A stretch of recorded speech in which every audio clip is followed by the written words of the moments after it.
আসসালামু আলাইকুম। আজকে পাই চার্ট নিয়ে আলোচনা করব। অর্থাৎ পাই চার্টের ফরম্যাট, একটা পাই চার্ট দিয়ে কিভাবে অনেকগুলো পাই চার্ট লেখা যায় সেটাই তুলে ধরবো। তো প্রথমে দেখা যাচ্ছে যে আমরা বিষয়টা একটু দেখি। The pie chart below shows the time allocation of students daily activity, অর্থাৎ একটা স্টুডেন্ট সে দিনে কি কি কাজ করে, তো সেটা নিয়ে আর কি পাই চার্টটা, এটা 150 ওয়ার্ডের মধ্যে লিখতে হবে। ওকে, তো চলো শুরু করা যাক।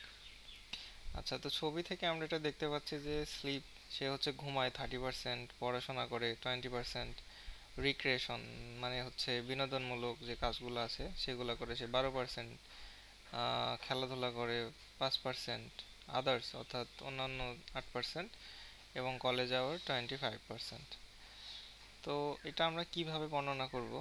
তো দেখি, দ্য পাই চার্ট শোজ, এই পাই চার্টে দেখানো হয়েছে দ্য ডিস্ট্রিবিউশন অফ, অর্থাৎ ডিস্ট্রিবিউশন মানে এটা বন্টন। বন্টন কেন বলা হচ্ছে? কারণ একটা পাই চার্টকে অনেকভাবে ডিভাইড করা হয়েছে, এখানে অনেকটা ডিভাইড করা হয়ে আহ, তো সেই সময়গুলোকে কিন্তু অনেকটা ভাগ করে দেওয়া হয়েছে, সেজন্য এখানে ডিস্ট্রিবিউশন বলা হচ্ছে। তো কিসের distribution? Distribution of students daily activities, এটা যদি আমরা এখানে লিখি তাহলে আমাদের এই বিষয়টা কিন্তু হয়ে যায়। আচ্ছা, the chart is divided into, তো চারটা ভাগ করা হয়েছে, ডিভাইডেড করা হয়েছে, কত ভাগে সেটা আমরা লিখবো, 1 2 3 4 5 6।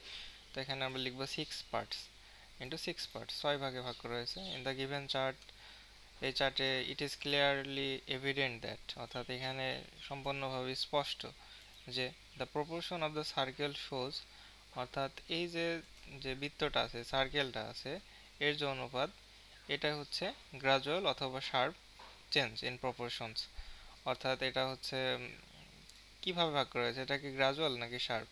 গ্রাজুয়াল বলতে বোঝায় যে ক্রমান্বয়ে, অর্থাৎ ধীরে ধীরে। তো এখানে আমরা দেখতে পাচ্ছি সবগুলোই 50%-এর নিচে আছে যেহেতু, তো আমরা এটাকে গ্রাজুয়াল লিখবো। আর শার্প মানে খুবই তীক্ষ্ণ বা সূক্ষ্ম, যদি 50% অথবা 50%-এর উপরে থাকে সেই ক্ষেত্রে আমরা এখানে শার্প লিখবো। তো এখানে আমরা ছবিতে দেখতে পাচ্ছি সবগুলো 50%-এর নিচে আছে, সুতরাং এখানে আমরা শুধু গ্রাজুয়ালটা লিখলে আমাদের এনাফ। তো এর একটা প্রবণতা আছে যে ধীরে ধীরে এটা মানে অনুপাতে আকারে চেঞ্জ হয়েছে, এটা লিখতে হবে। আচ্ছা, according to the information of the chart, এই চার্টের তথ্য মতে এখান থেকে যে কোনো আইটেম আমরা লিখব। প্রথম যে আইটেমটা ধরে নিব যে যেহেতু আদার্স আছে, সেহেতু এই আদার্সটাকে লাস্টে রাখতে হলে আমরা কলেজ আওয়ার দিয়ে শুরু করব। যে college hour can be consider, college আওয়ারকে বিবেচনা করা হয় as the first item of the pie chart, অর্থাৎ পাই চার্টের যে প্রথম আইটেম সেইটা হিসাবে, এবং এর যে অনুপাত প্রপোর্শন সেটা হচ্ছে 25%। তো আমরা এখানে লিখবো যে 25%। আচ্ছা, পার্সেন্টের চিহ্ন আবার পার্সেন্ট দুইটা একসাথে লেখা যাবে না, যে কোনো একটা লিখতে হবে। তো এখানে স্পেলিং করে লেখাই ভালো। আচ্ছা, সেকেন্ডলি, দ্বিতীয়ত, তাহলে আমরা সেকেন্ড যেটা পাচ্ছি স্লিপ, তো যখন আমরা ভার্ব পাবো সেটাকে তার সাথে মানে আইএনজি যোগ করে দিলে আমাদের ওটা জেরান্ড হয়ে যাবে, আর এটা করাই ভালো, মানে এটাই করতে হবে আর কি। যে sleeping is the next item of the pie chart and it's proportion is কত পার্সেন্ট? 30%। তো এখানে আমরা লিখে দিলাম 30%। এগেইন স্টাডি, তো এখানে আমরা studying is the next item of the pie chart and it's proportion is 20%। Similarly একইভাবে তারপরে আমরা দেখবো যে রিক্রিয়েশন, রিক্রিয়েশন যেহেতু নাউনের সাথে আইএনজি হবে না, সো এটা লিখব recreation is the next item of the pie chart and it's proportion is 12%। তো এইভাবে সিমিলারলির পরে মোর ওভার দিতে পারি, মোর over playing is the next item of the pie chart and it's proportion is 5%।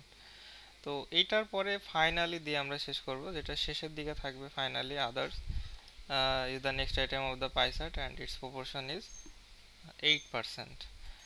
আচ্ছা, তারপরে লাস্টে আমরা লিখতে পারি একটু সাম আপ অবশেষে, দ্য হাইয়েস্ট পার্সেন্টেজ ইজ, তাহলে আমরা হাইয়েস্ট পার্সেন্টেজ দেখব সর্বোচ্চ, সেটা হচ্ছে স্লিপ। তাহলে এটা আমরা লিখতে পারি হাইয়েস্ট পার্সেন্টেজ হচ্ছে 30% স্লিপের ওখানে আছে। দ্য লোয়েস্ট পার্সেন্ট হচ্ছে, এটা হচ্ছে প্লে, তো প্লেতে কত আছে, এটা হচ্ছে 5%। তো এটা আমরা লিখব percentage is 5%। The chart clearly shows that, এই চার্টে দেখানো হয়েছে যে পরিষ্কারভাবে, that the proportion of dash is in the highest position, তাহলে কোন জিনিসটা আমাদের হাইয়েস্ট পজিশনে আছে। তো আমরা এখানে দেখতে পারি যে প্রপোর্শন অফ স্লিপিং, এটা স্লিপিংটা আমরা লিখব যে, অর্থাৎ অফের পরে একটা পার্সেন্টেজ না, এখানে নাউন নিয়ে আসতে হবে, of sleeping is the highest position, while the proportion of dash, এখানে আমরা সর্বনিম্ন যেটা আছে যে playing is the lowest position। তো এটা লিখে মোটামুটি আমরা শেষ করতে পারি। সবাইকে অনেক ধন্যবাদ।